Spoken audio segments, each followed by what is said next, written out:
Bushman. Bush guy, aka the oiliest man I know.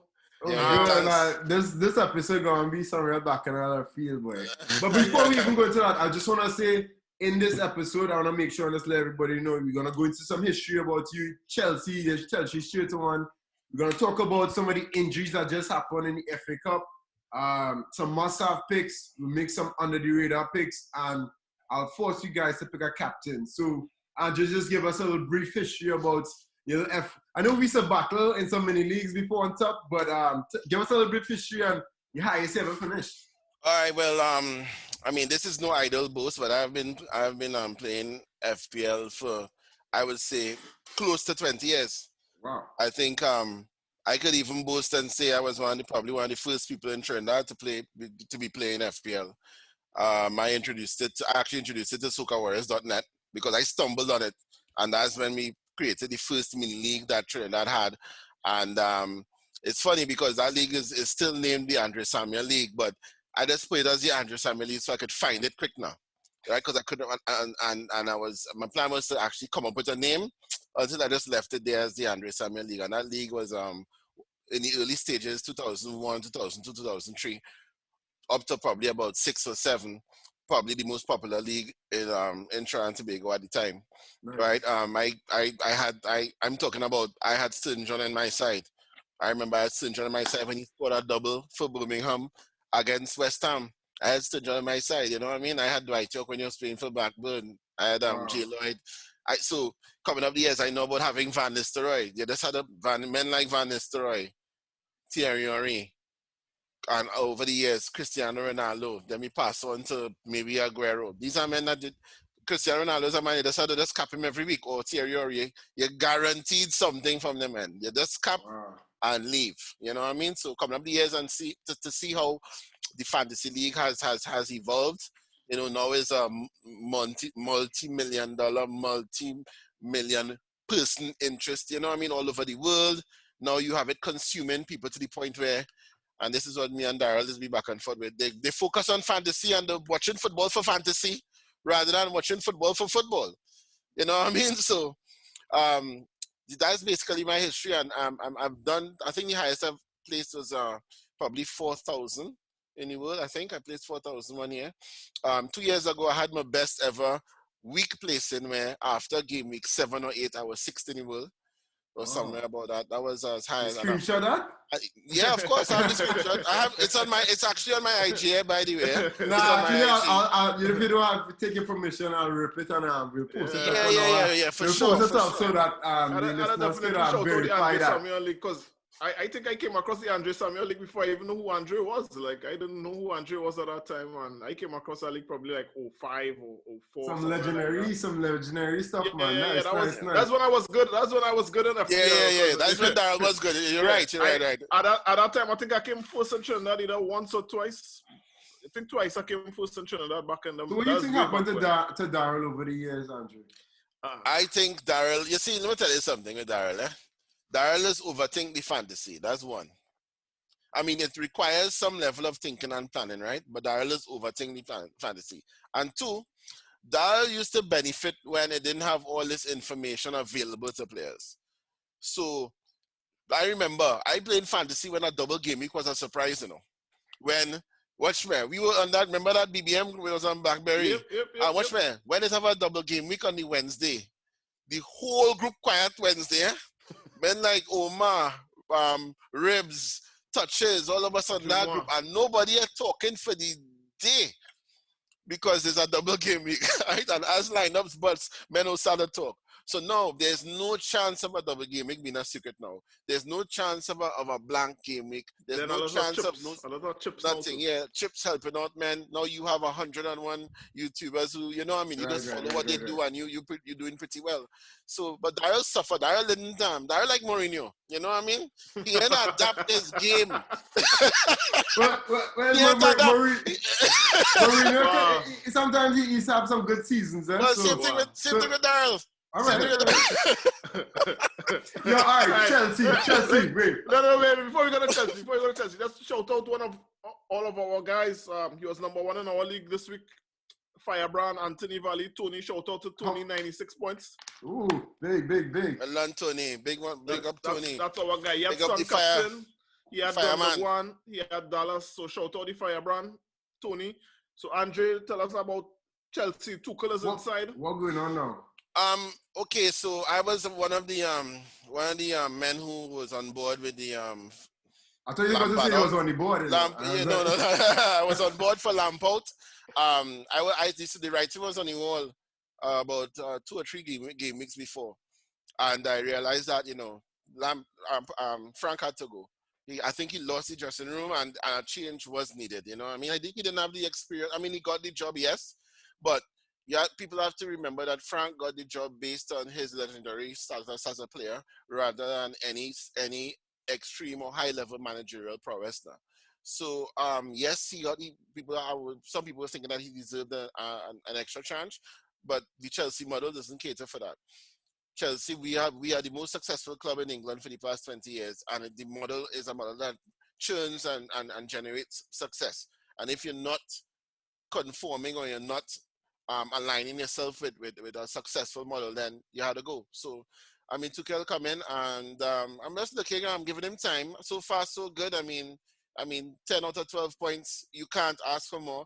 And just like that, snap of a finger, we're on the brink, we're on the cusp of 4th place. We're 1 point behind the quote-unquote dominant Liverpool side. That's that Mishan would always call us dominant.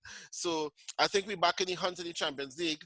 The title obviously has gone to Manchester City, but I think with these last 4 games, I think we've just pulled ourselves back into the reckoning, into contention for those Champions League spots. All right, so just using your glass crystal ball, rest of the season, because we have, I think, Atletico in the Champions League. Yeah, that's I'm not holding on out any hope for that to Champions League. I think for the rest of the season, if we get a good cup run, because we should beat Barnsley tomorrow, we'll be in the last 8 of the FA Cup. Champions League, I don't know. I mean, and on a day, you never know what could happen. But so you end up season predictions for Chelsea. Any trophies? That's what I was getting at. Any trophy or FA Cup? I bold with my prediction. FA Cup and second place.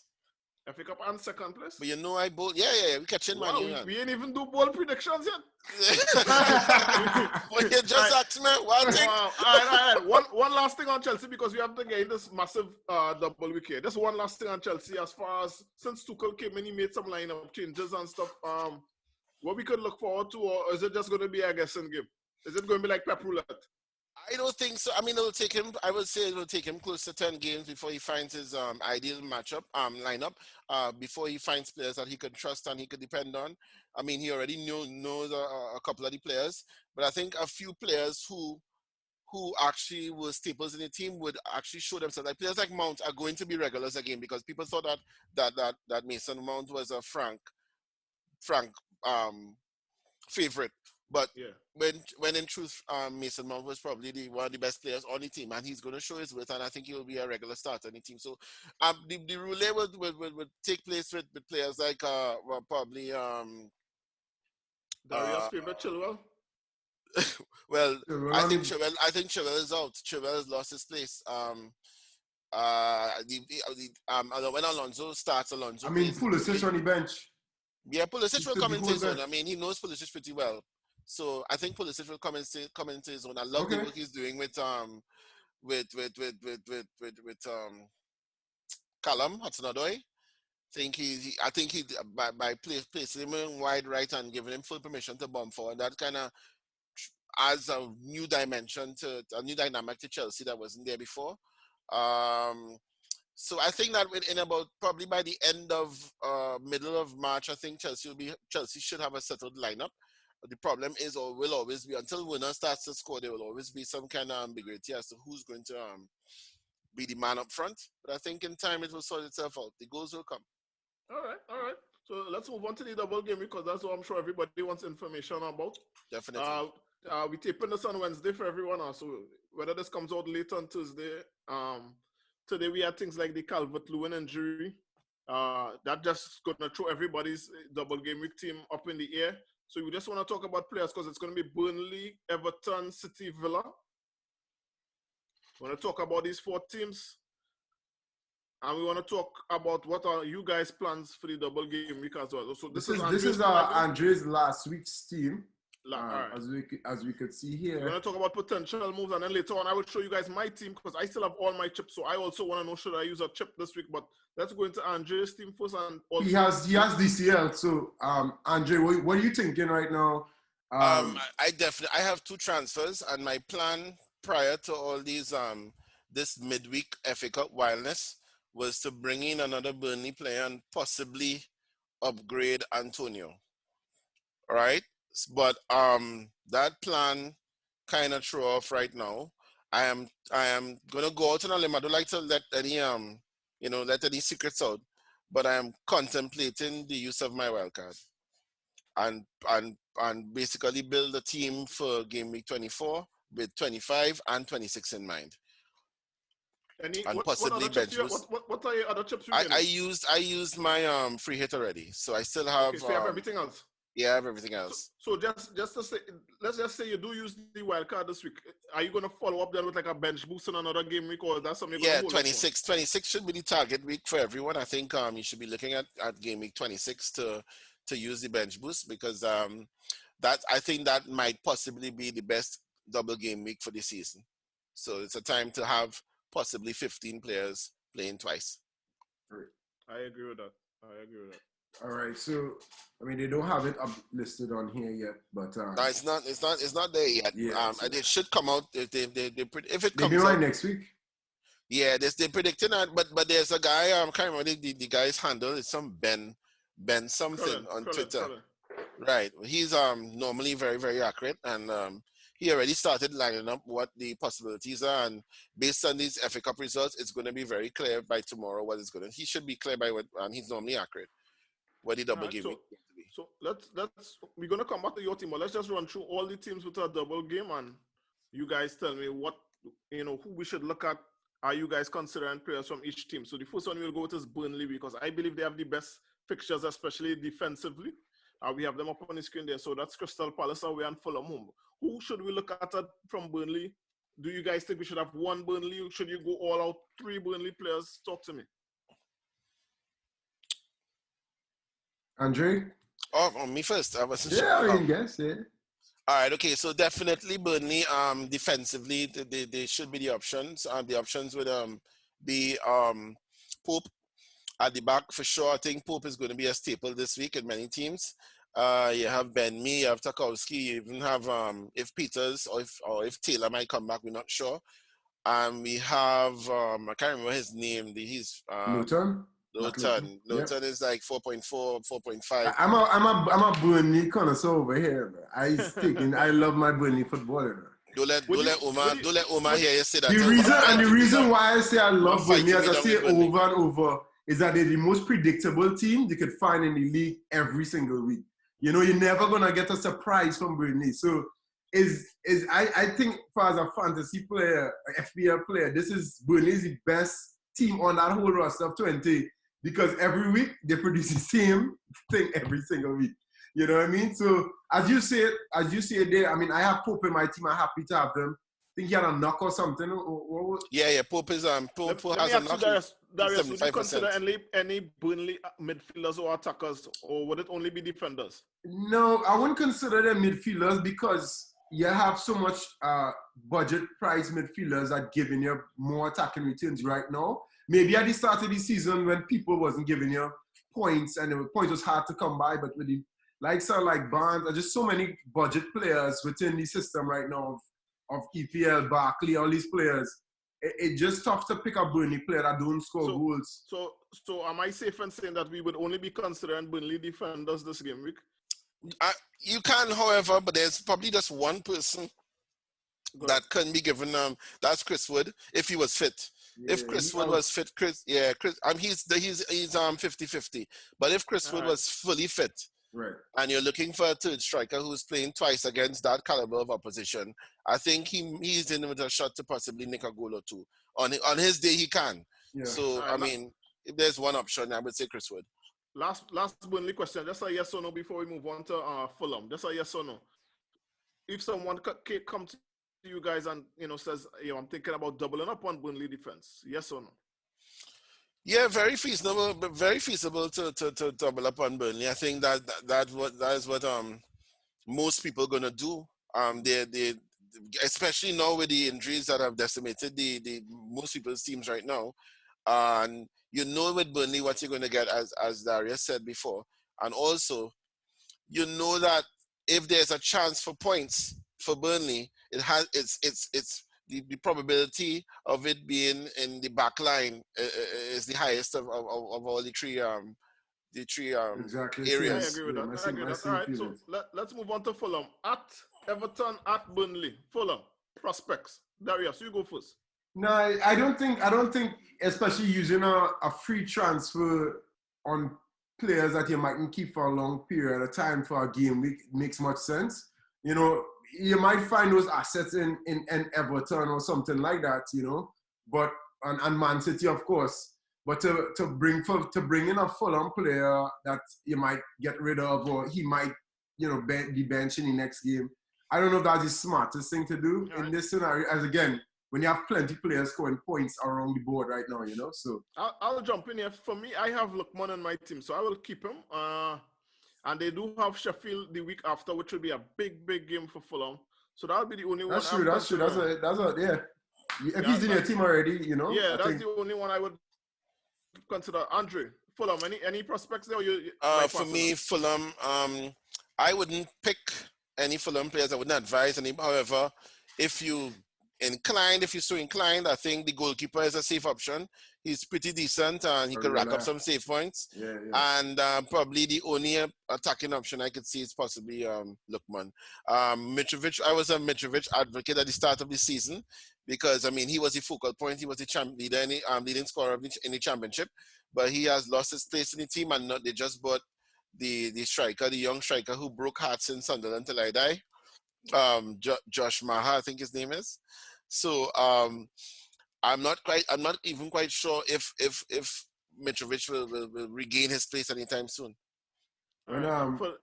For anyone watching us from episode 1 preseason, Darius and I did a over-under on Mitrovic. Was it 11? Please erase that from your mind. We went over 10 goals. Just forget we said anything. Season is 38 games. Season 38 games. Patrick Bamford wasn't supposed to score at all. I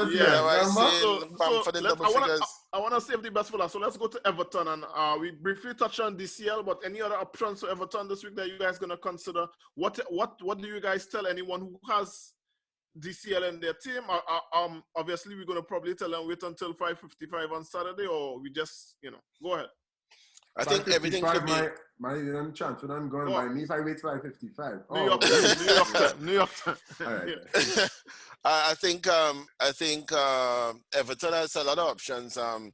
It's not just limited to DCL. I know I don't rate DCL. I don't think DCL good. We know. Everyone knows. If DCL score, we're going to touch him.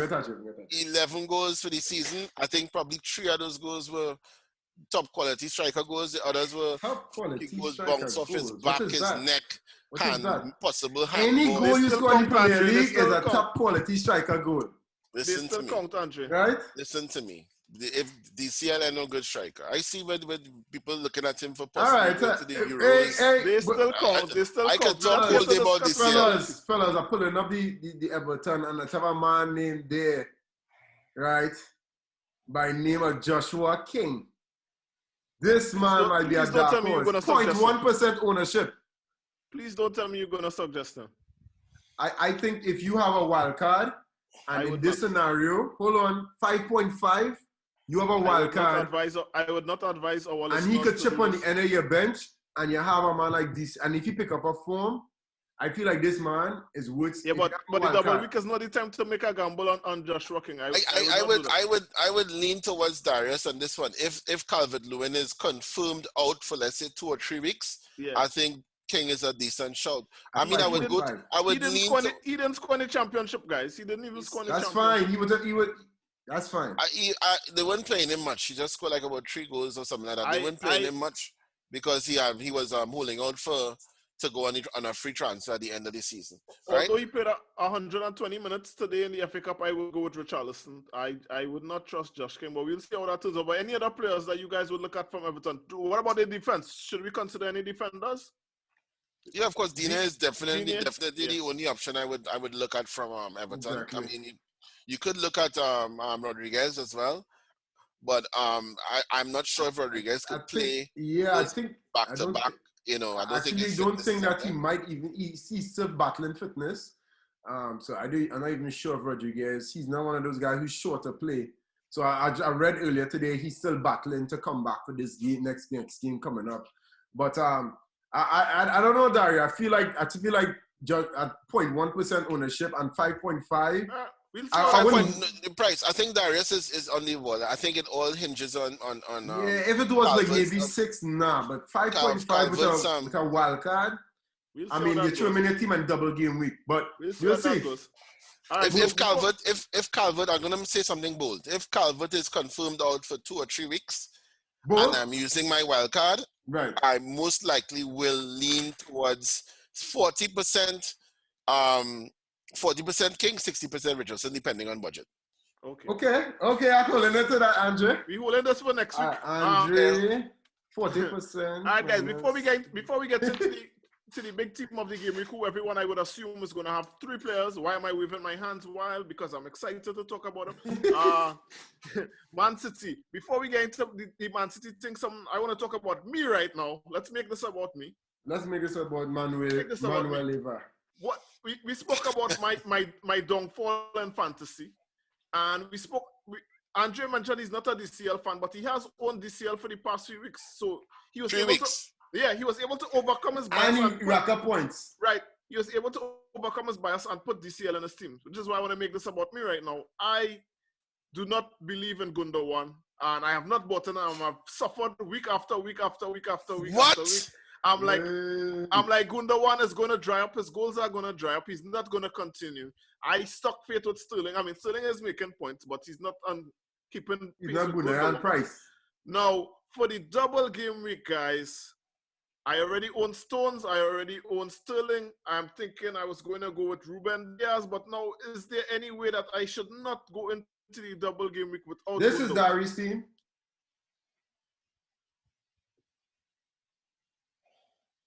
Talk to me. Convince me. To not go Gundogan? No, why do I absolutely need to get him? No. I have Stones on the bench, by the way, so I have 2 City players. Yeah. With this team now, you could even go differential because I'm sure Gundogan is probably going to be in the high 50s ownership. Right? No. Gundogan basically went from about 13% last week to 26% this week. Right. Right, so far. Gundogan, for his price, there's a no-brainer. Right? If you look I just don't believe, but I think I have to overcome it just like you overcame it. No. Let me tell you. I'm in 30 seconds. I'm going to tell you what I did with DCL. I don't rate DCL. I think he's fluky, and I don't think he's a good striker. However, when I looked at him, when I looked at his past performance, he didn't score in about 8 games, and I said, well, all right, this man due some fluky goals. That was my logic, This man who is due some fluky goals, and that is the only reason why I put this. I have been telling myself Gundogan is due to stop scoring. No. If you look at Man City, it's working one direction. If you look at the way Man City plays, and if you look at Gundogan's positioning on the field, I don't know what the lineups, when they did do the lineups and they put the Gundogan as a kind of holding midfielder or wide left midfielder. Gundogan not playing there. Gundogan playing right behind they even have a striker, right behind the first 9. Gundogan always in the box. When that ball cross it, when that ball go down the byline, whether it's Mahrez going down the right or Sterling go down the left, Gundogan either in the 6-yard box or by the penalty spot. I have one more point to chime in from something that happened today. My thing today is that Gundogan is the only holding midfielder that might be available for that next match, which might determine his positioning. That will change because of Rodri. So if Rodri's out, and Fernandinho is out as well. Fernandinho is out. Pep can push Stones to the midfield, by the way, but go ahead. He can do that, but or Cancelo. Or you can play Cancelo and start Cancelo. No, if you're in your position where you're a third City player who's going to play 2 games back to back, Gundogan is probably going to play 2 games back to back. But I also think Bernardo is probably going to play 2 games back to back as well, full 90. So in a scenario like this, Foden didn't start in the FA Cup either. No, Foden didn't start. Yeah, in a scenario like this, I could see Gundogan playing a deeper role. That's the only thing I could see from all of this. So if I had to say a bias where you might feel more comfortable and not starting him or not picking him on your team, this might be the actual time to do that because he might actually be playing a little bit deeper. All right. But one point to convince Daryl, a simple one-liner. Mm-hmm. Simply put, Gundogan is the top scorer for the most attacking team in the league, and he costs 6.0. That's a no-brainer. Well said. So let's need anything more than that. Let's move to the full City team now, and I'm going to ask a question. I need a short answer from you guys. It's a 2-part question. Number 1, it just need one word. Should everyone go with 3 City players? And the second part of the question is name the 3 people should go with. Start with you, Andre. I think Gundogan is a must. That's one. Mm-hmm. I think Diaz is the second bet. Mm-hmm. That's 2. And the next question is if you believe in City's defense or if you believe in City's attack. If you believe in City's attack, I think your next best bet is Sterling. And if you believe in their defense, your next best bet for me is Cancelo. Dario, same question. Nice. Well said. Yeah, for me, I think yes, answering the question, yes, you need 3 City players in there. They're the best team on attack and defense right now in the league. And whichever side is swaying on, for me personally, I have my 3 and a half Cancelo, Stones, and Gundogan. I'm not switching from that. So in your scenario, you have Sterling. I would even, in your scenario, looking for a next City player, look to go to a differential like maybe Bernardo. Okay. I'll consider that. So let's take a quick look at my team before we go into the picks, guys. You want to pull it up or you want me to pull it up? I have it here. Yeah, see what Dario up to. So this is 79. My question to you guys is, basically I am considering this week. I'll tell you the transfers I was considering, but I also want to let you guys know I have all my chips. I have my free hit, everything. So I was debating, should I use a chip? Should I take a -4? Should I take a -8? So one scenario that I was contemplating, but now DCL is injured, I'm not so sure. I was contemplating initially a -8 for my team. I was going to do Matt Ryan. I was going to sell for Pope. So I would have a Burnley defender. I also have Target, who has a double week. No, I'm sorry. Wrong person. Go back down. I have Stones, who has a double week on my bench. I have Sterling Lookman. That would have given me 4. And then I was going to do Son out. And I was going to do Bamford or Antonio to DCL. And I was going to do possibly Son to Gundogan. That's a -8. What do you guys think I should change to a -4? Should I free hit? Should I wildcard? Just your general thoughts on my team. Andrew? I am surprised you wanted to change so much to your team. I think your team is not a team that requires that level of surgery. I think I don't think you should. Who Aston Villa is playing? Aston Villa has Brighton. I'll wait to Brighton. Aston Villa has a good fixture. I don't think there's much surgery that the free hit is out. I wanted Pope. I wanted Pope for a Burnley defense, so that's why I was going to sell Ryan. I wanted DCL, so I was going to sell Antonio or Bamford, although Bamford has a double. The following week, I was considering the following week is when I could use a free hit. So save your free hit for game week 29, man. So, and then I wanted to get rid of Son. You see, Daryl, you see what you're doing? At the start of the show, what I said, you're overthinking this thing. You overthinking. Fantasy is not about overthinking so much again. Show the team. Show the team. Let me wait. Hold on. Yeah, looking at this team, if you want to get Pope to get that Burnley coverage, and if you have money, get a Man City defender. Well, you have Stones on the bench, so you don't really need much. So you just Pope and if you have money, upgrade Brady to Gundogan, All and right. you done. Yeah, because I have like 6 million in the bank, so I appreciate that. Any thoughts, Darius, before we get into the picks? Yeah, I agree too. I feel like you don't have to do so much surgery and to because something simple as a goal by Burnley, could could throw off all these plans that you have making, and even Son scoring a counter attack goal against City could throw off so much. If I was actually thinking that you would have looked to maybe get rid of Taylor because I feel he's probably like maybe bring in Luton or something like that. Okay. If you want the Burnley real bad, but I feel like Meslier versus Arsenal, you might get some shots, you might get an extra point there. You don't necessarily need Pope in your squad, and make the right captain choice, and they can move up the rankings. Yeah, so that's my brief thinking. Now I think I am going to just -4 this week. Initially, I wanted to -8 because I also wanted DCL, but now that we saw what happened today, I think I'll just keep all my strikers. Well, obviously, that's depending on what happens with Antonio. And I'll just -4, get a Burnley defender, and probably Gundogan. And that's going to be it for me for the week. So you're going to do Gundogan then? Possibly a Burnley defender and Gundogan. What's your approach? Just one question from me to you guys. Mm-hmm. What would you say is your approach in terms of if you want to buy a player now? Over the years, I always classify when you're assessing a player, there are 4 ways to assess a player. 1, his upcoming fixtures. 2, his current form. 3, the statistics, all the XG and the XA and all that wildness.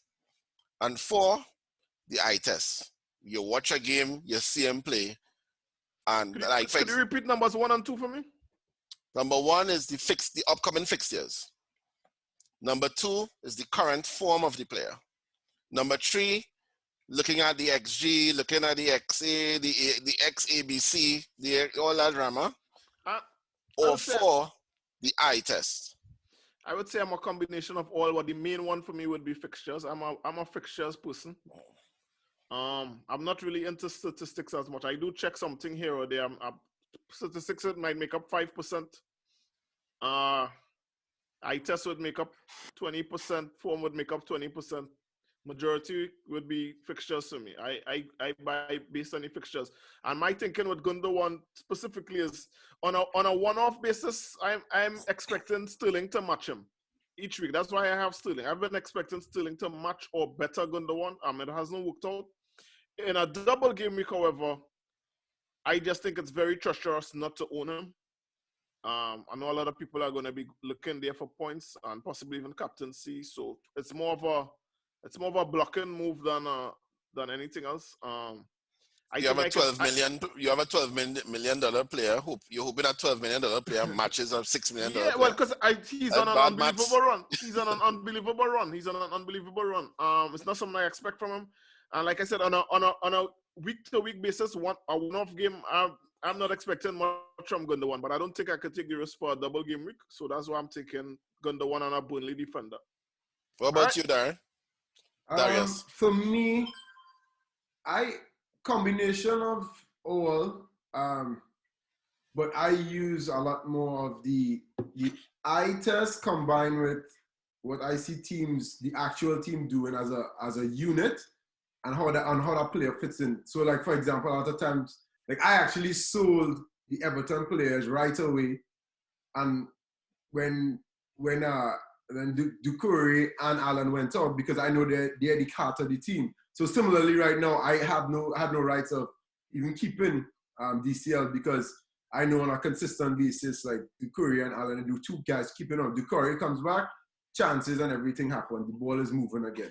So I like to watch all the games and see how teams play as a unit. So for example, I could watch at Burnley and I know everything happening at the back and the bonus points happening at the back. So I look at a lot of bonus points. Fixtures somewhat, but more so because I make bold predictions of teams beating teams sometimes based off how the teams played. So just let me jump in to say this is not the season really to go on fixtures with the COVID and no home crowds and such. But I'm just going. He acts on history. History. Yeah, no, fixtures, not so much. I like to watch the teams play. So I actually make an effort to watch every single game to see Wow. how the teams play themselves. So I have 2 games streaming. You see 2 screens here and I'm watching Southampton. It's like certain teams I like to see because a lot of people look at them.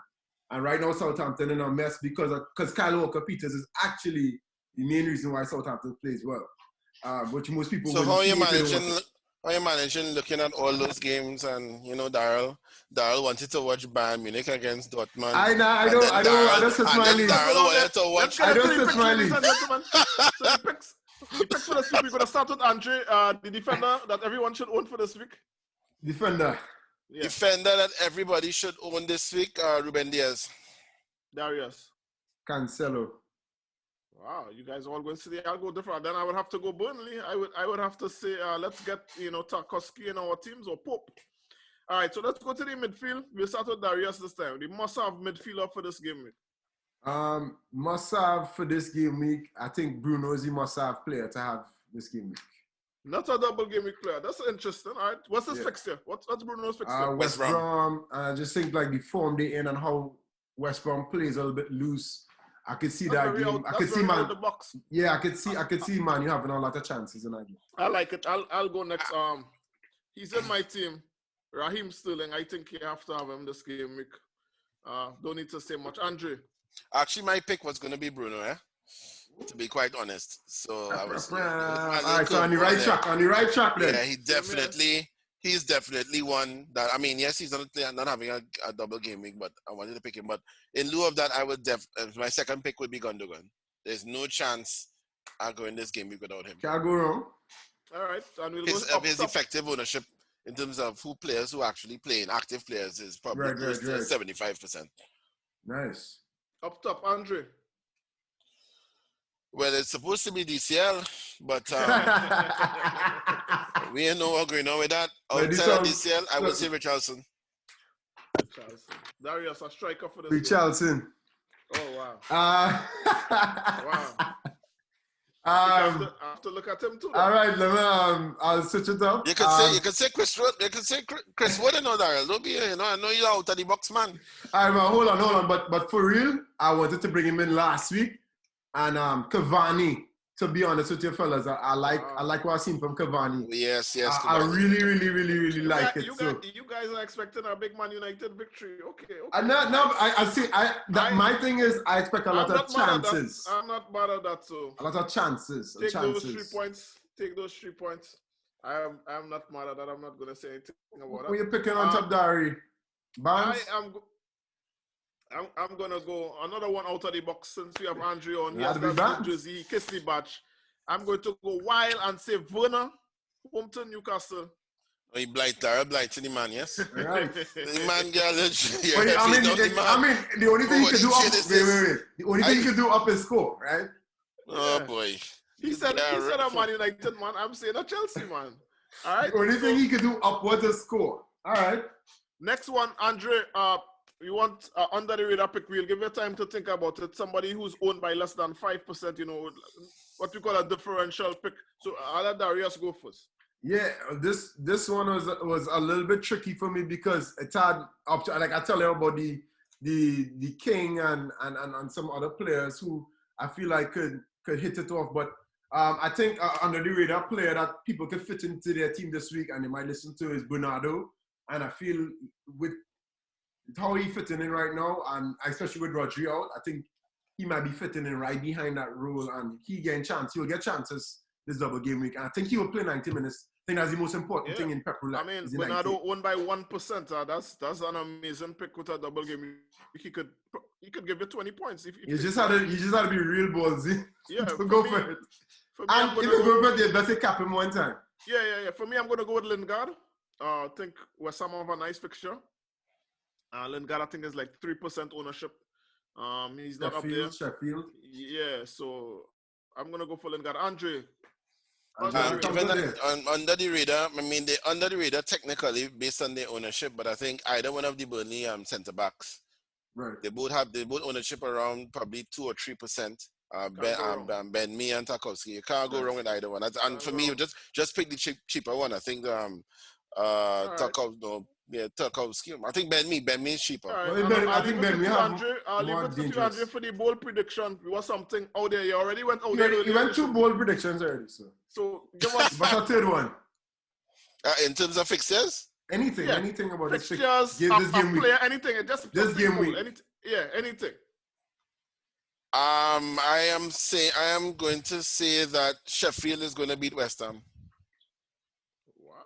Sheffield is going to beat West Ham. Okay. That's a little side note. I mean, I think one of the worst reflections of conversions in terms of how they actually play and where they actually position of Sheffield.